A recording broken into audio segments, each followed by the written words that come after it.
Fungus infection हो कान का, या कान में एक्सेसिव वैक्स हो गया हो, या कोई और इन्फेक्शन हो गया हो, तो ये एक अच्छे ईएनटी स्पेशलिस्ट को जाके दिखाना और उनसे इवैल्यूएट कराना बहुत ज़रूरी बन जाता है. So many people are coming with problems of early nerve deafness, मतलब कि जैसे जो नस कमज़ोर हो जाती है सुनने की, जो मतलब इररिपेयरेबल है, उस टाइप की डेफनेस के साथ आ रहे हैं. नमस्कार, मैं हूं प्रवीण और आप देख रहे हैं हमारा खास कार्यक्रम हेलो डॉक्टर. और आज हम पहुंचे हैं पालम में स्थित भगत चंद्रा हॉस्पिटल में और मेरे साथ हैं ENT specialist doctor Shalini Jain.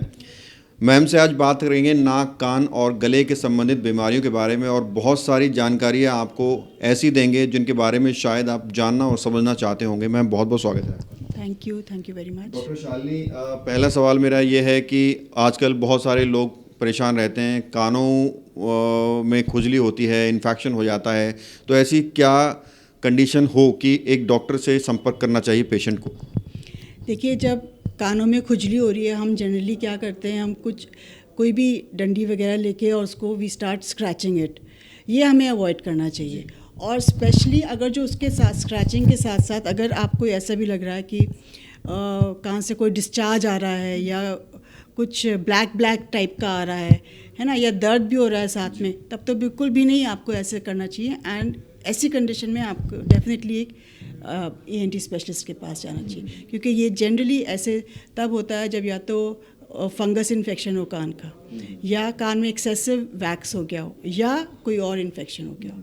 तो ये एक अच्छे ईएनटी स्पेशलिस्ट को जाके दिखाना और उनसे इवैल्यूएट कराना बहुत ज़रूरी बन जाता है.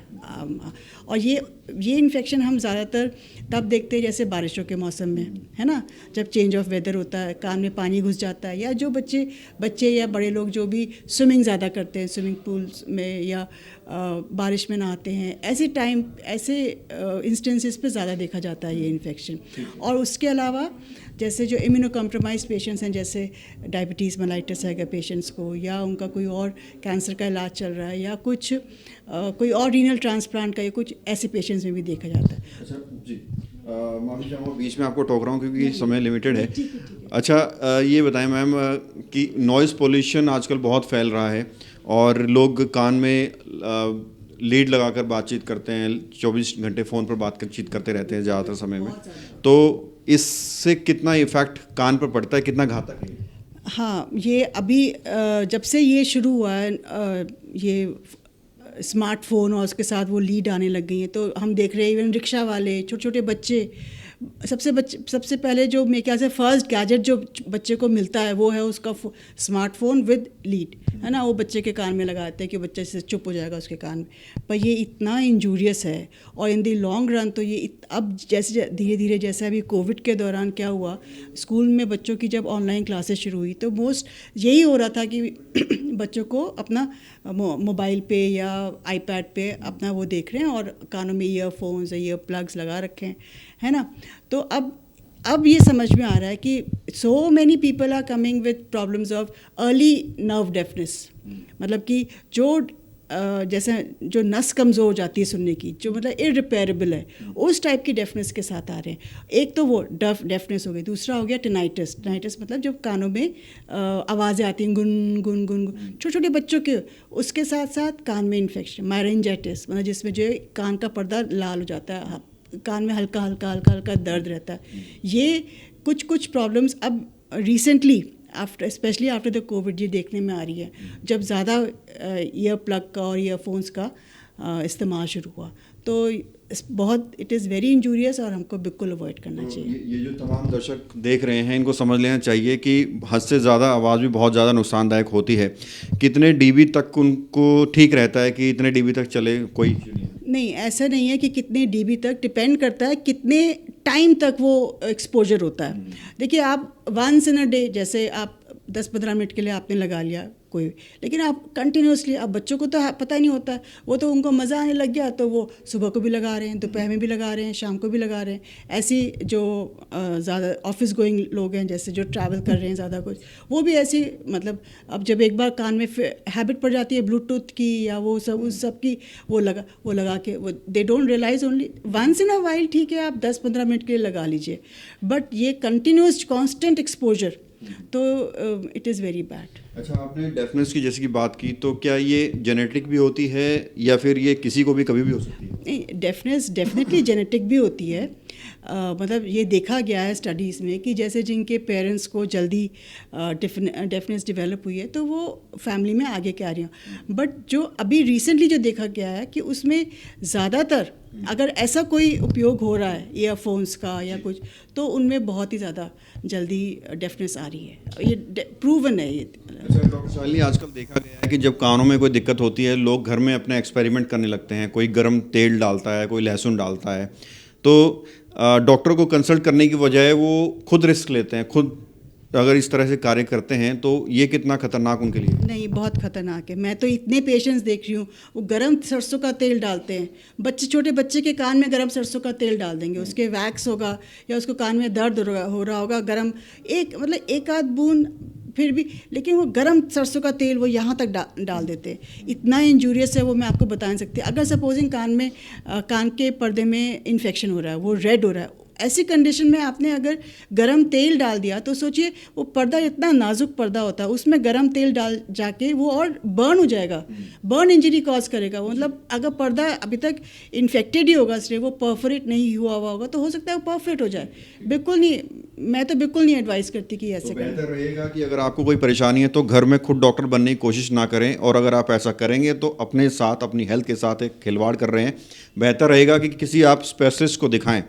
डॉक्टर शालिनी, एक और सवाल मैं आपसे करना चाहूँगा कि हिचकियाँ जो आती हैं, क्या ये भी नाक कान गले से जुड़ी हुई बीमारी है?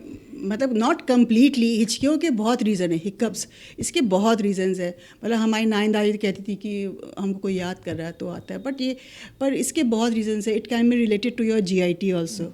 अच्छा, जिसमें सपोजिंग आपको अगर एसिडिटी बहुत ज़्यादा है, गैस्ट्रिक प्रॉब्लम रहती है, या हार्ट बर्न की प्रॉब्लम रहती है, या आपको हाइड्रेशन कम है, डिहाइड्रेटेड हैं आप, तभी भी होती है हिचकियाँ। और उसके अलावा अगर गले में तो अगर थोड़ा बहुत हल्का फुल्का इन्फेक्शन है तो भी हो जाती हैं हिचकियाँ। हिचकियाँ कोई ऐसी डिफाइंड कॉजेज़ नहीं है, but it has multi aetiology. It can be related to your throat also, it can be related to your stomach also. It's like that. खुराटे की समस्या एक ऐसी समस्या है जिससे न सिर्फ खुद इंसान परेशान रहता है, बल्कि जो आसपास लोग सोते हैं, जो रहते हैं, वो लोग भी परेशान रहते हैं। तो खुराटे क्यों आते हैं और इससे कैसे बचा जाए? खराटों की भी यही कॉजेज़ हैं। बेसिकली क्या होता है, खराटों में जो हमारा ओरल एवे होता है वो रिस्ट्रिक्टेड होता है। जो स्ट्रक्चर्स होते हैं ओरल एवे के, वो ओरल कैविटी की इनलेट को बहुत छोटा कर देते हैं। तो ऐसी कंडीशन में क्या होता है, जब हम सो रहे होते हैं तो वहाँ से, मतलब अब एक ऑब्स्ट्रक्टेड पाथ से अगर हवा जाएगी तो वो उसमें आवाज़ होगी ना, तो वही रीज़न है।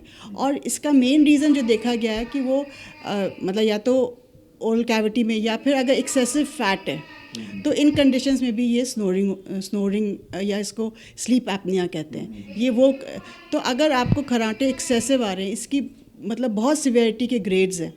तो अगर आपको ऐसे है कि आप खुद भी नहीं सो पा रहे हैं, आप झटके से उठते हैं रात में, है ना, आपको सोते सोते सडनली आपका सांस बंद हो गया और आप झटके से उठते हैं, और आपके अगल बगल वाले भी कह रहे हैं जी आप इतना ज़ोर से आप बोल रहे थे, तो डेफिनेटली आपको कंसल्ट करना चाहिए। इसमें सिर्फ ENT स्पेशलिस्ट नहीं, इसमें एक रेस्पिरेटरी जो फिजिशियन होता है उसका भी बहुत अहम रोल होता है। तो दोनों को मिल के काम करना पड़ता है, तब इससे फ़ायदा होता है। कान के अंदर जो पर्दा होता है डॉक्टर शालिनी, उसमें छेद की बात हमने सुनी थी, छेद होता है या फट जाते हैं, तो आने वाले समय में अगर कोई ध्यान ना दे तो कितना ज़्यादा कॉम्प्लिकेटेड हो सकता है? और क्या ये मैंडेटरी होता है कि ऑपरेशन कराना, सर्जरी करा के उसको बदलवाना? देखिए, अगर जो कान के पर्दे में छेद है तो ये 2 तरह की प्रॉब्लम्स को रेफ़र करता है। एक होता है जो प्लेन सिर्फ छेद है पर्दा और हड्डी ठीक है। कान के जो मेन पार्ट्स होते हैं वो होता है एक पर्दा, एक मिडिल पार्ट और कान की हड्डी, और एक उस टाइप का छेद होता है जिसमें जो है कान की हड्डी गल जाती है। तो सबसे पहले तो हमको ये जानना ज़रूरी है कि हमारा जो कान के पर्दे में छेद है वो कैसा छेद है। वो ऐसा है जो हड्डी गला रहा है, या सिर्फ ऐसा है जो कान के पर्दे को ही सिर्फ इफ़ेक्ट कर रहा है। हालांकि दोनों ही बीमारियों के इफ़ेक्ट्स बहुत सीरियस हैं, ऐसा नहीं है कि, पर यह है कि हम कहते हैं जैसे फिर भी जो सिर्फ जिसमें पर्दा फटा हुआ है कि हम कहते हैं कि फिर भी relatively safe type of COM है, और जिसमें हड्डी गल रही है that is unsafe, that has to be addressed immediately.